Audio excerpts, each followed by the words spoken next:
Welcome to Tuesdays with Trailblazers, brought to you by TechEdge AI, the video podcast where we bring you the latest trends and insights in AI and technology. I'm your host, Siddhesh, and today we have with us Brandi Vandergriff, CTO at Alchemer, who brings a customer centric and practical approach to innovation that drives business growth.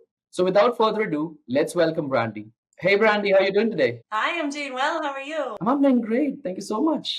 Really excited to see all the lovely insights that you bring, Brandy. So yeah, I'm really excited for hosting you on Tuesdays with Trailblazers. Glad to be here. Thank you. So let's start with your story, Brandy. You've had quite a journey leading up to your role as CTO, and I hear you've been awarded as CIO of the Year. Congratulations to that. I mean, I guess it was probably at the start of this year. So tell us a bit about your journey. All right, sounds good. Yeah. I actually went to school to be a political science major and realized that I probably enjoyed solving problems a little more than arguing. It's a tough debate, but ended up switching over to computer information systems. And when I came out of school, I went straight into development. Spent the first 10 years of my career as a hands-on developer. I think that gives me a unique position to really understand the challenges of development now that I'm a leader.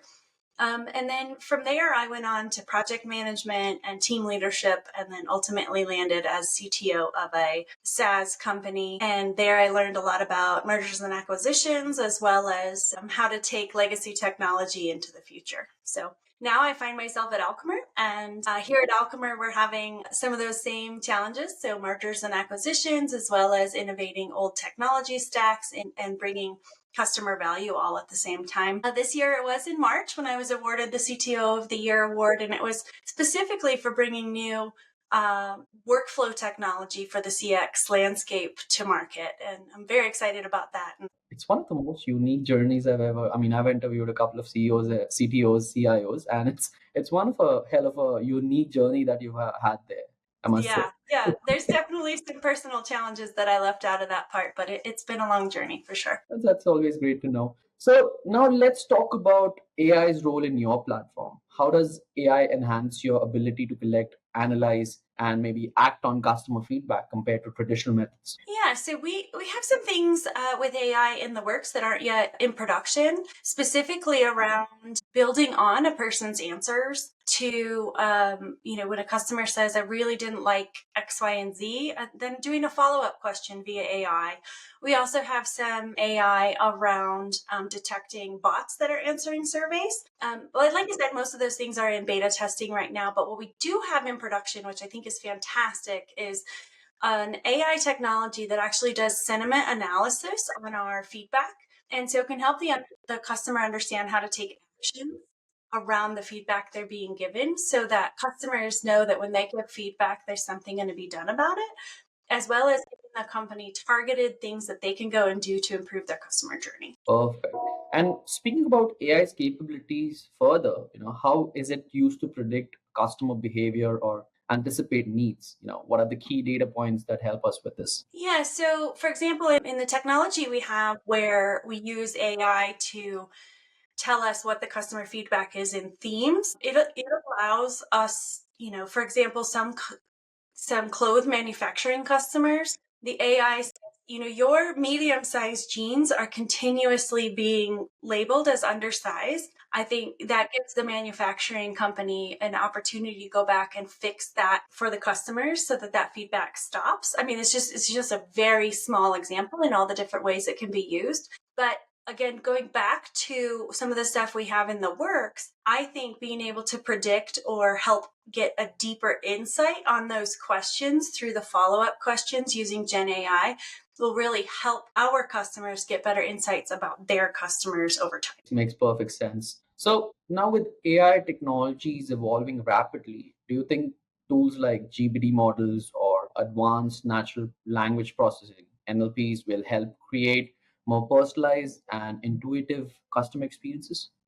Yeah, I think well before customers give feedback, especially with online buying experiences, if we can use Gen AI to generate a customer journey that the customers have actually elected to be in, it'll get better feedback for the customers and and enable more consistent customer base. And so it would be good if we can start leveraging the GPT models to engage with customers during their buying journey and then post their buying journey. And I think that's where our Alchemer CX platform comes in. Great. Sounds really promising. Now, there's always these questions about ethics when AI is considered. So with all this data collection, what measures do you have in place to ensure compliance with regulations like GDPR or CCPA? Yeah, so on top of our normal governance that's around our data for our platform that does meet GDPR and CCPA, we're ensuring that the customer models are unique to the customer. So our customers are not blended models with other customers, which has been really important to the CISOs of their world. It's important to make sure that customers who are selling healthcare products don't have data blended with maybe customers selling chapstick in a local grocery store. So it's very important that we keep those separate. And one of the things we're really doing is not only data testing, but also the unique models per customer. Got it. Makes perfect sense. That's I guess that's reassuring.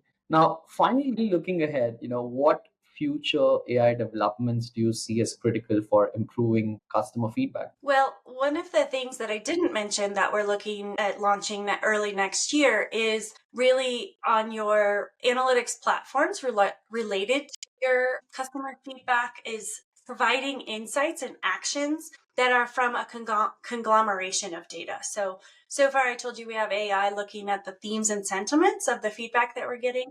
We're now combining that with ARR data or customer retention data and starting to provide active insights to the customer so that they can go out and reach in advance to the customers that are happy, customers that are upset, and using that AI to actually take action in advance of any sort of revenue churn or revenue. Let's talk about AI. If you have any storytelling about AI in terms of ethics around AI is something which is actually catching up a lot because the use of AI is actually growing immensely. But at the same time, people have apprehensions about, okay, how ethical this might be, or moving ahead, are we making sure that it's adhering to the guidelines? Because there's always a debate around that. So, what is your perspective? Well, my architect always reminds me that AI is a semi-reliable friend who sometimes lies. And so you have to take that into consideration. And so back to when we were debating on whether to launch the follow-up question with Gen AI, we came into the challenge of if someone puts like a negative connotation or nasty language in an answer to a question, then the follow-up question would almost attackingly follow up. And so we found that we have to work more on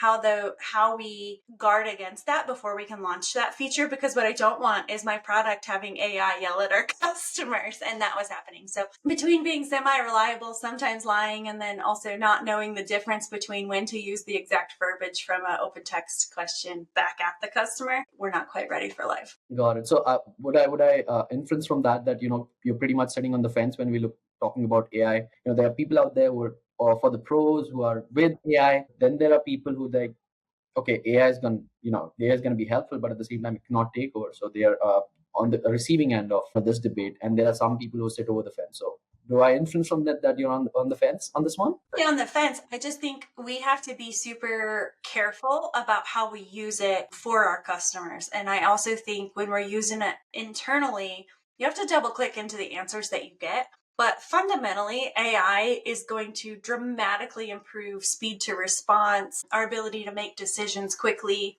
But you just have to have that second set of eyes. And until we can figure out how to programmatically add that second set of eyes, we have to be cautious. Perfect. And lastly, let's speak about something that's pretty close to Alchemer, pretty close to you currently with your platform. That's customer feedback. We've seen customer feedback platforms and customer feedback itself evolve around this particular decade, right? But let's put the crystal ball out there and see, what are your predictions in the next 10 years about how customer feedback or how customer feedback platforms might evolve? Yeah, I mean, one thing we have to be careful of is the bots answering the bots, right? So Mhm. we're using AI to do bot detection because we are having bots answer surveys. And then if we add in what's a follow-up question generated by a bot, all of a sudden you start having no humans interact in there. And so when we think about how we're going to develop these programs, we have to give some level of incentive to our customers to actually be the ones to answer and give feedback. I think we need to make it easy and we need to make it where the customer is. And so I think the customer feedback platforms need to evolve on both sides. So, in understanding what the customers want, companies like, I don't know, your product-based company needs to use that feedback and use AI to generate insights quickly. And then your customers need a way to use AI to help them answer quickly. So, if we can merge those two things without getting bots to talk to bots, we'll be in a good place. But I think the action and insights follow up is really where AI is going to make a difference in customer. Absolutely. It's a pain for everyone, bots talking to bots. I guess it's a major problem that all companies might face. So really hope we can find a solution to this and probably eradicate it entirely. If possible, I know it's not an easy task, but I hope we reach to the stage where we can eradicate it completely. Now, last question for you, Brandy. Everyone seems to be a staunch advocate of generative AI. So what does Brandy Vandergriff think about generative AI and its capabilities? I think the biggest challenge with generative AI today is that people can't distinguish. The average person doesn't know how to distinguish from machine learning to generative AI. And I'm firmly in the camp of if we have our machine learning right, then generative AI is going to help us back to making those decisions quicker and easier. And if we can figure out how to use generative AI to help predict, especially in my line of work, what customers need quicker, we can build faster. And so you have the generative AI to help tell you what customers need. Then you have the generative AI to help you code it. Then you have the generative AI to help you test it, which ultimately means your customers are getting what they need and what they want faster. And we can really improve that software development lifecycle if we use the tool. Well, that's really put it simplified out there. Thank you so much for that. As simple as an answer I've got in recent times about generative AI. So thank you so much for that. Now, thank you so much for all the lovely insights, Brandy. I really enjoyed hosting you in our podcast Tuesdays with Trailblazers. And thank you all for joining us today. If you enjoyed this episode, please subscribe and leave us a review. Until next time, stay tuned with Tech AI for more insights into all things AI and technology. Till we meet again, signing off, your host, Siddhesh.